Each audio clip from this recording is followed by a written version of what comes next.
Hello hi सांग मैंने आज आउ गोटे नुआ वीडियो को आपण मानक स्वागत। आज बनैबा चिकेन तरकारी नुआ स्टाइल रे चिकेन को धोईक रखीदबा तापर पियाज टमाटर आलू अदा रसुण पेस्ट सब रेडी कर नबा।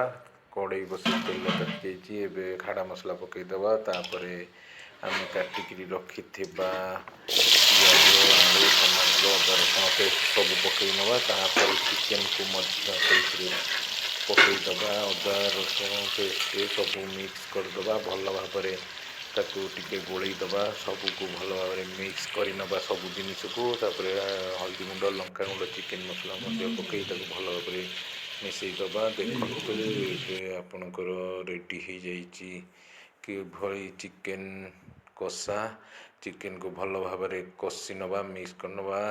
एबे तेल अंश बाहर चिकेन रेडी हो गला। आपण मैंने यहीपरी भाव थे बन देखूँ केते सुंदर भाव चिकेन तरकारी रेडी हो जाइए। आपण मैंने यहीपरी भाव सबू पकई मिक्स भाव गोलैक बनातु थे बहुत टेस्टी लगे बनईक देखूँ यही भाव।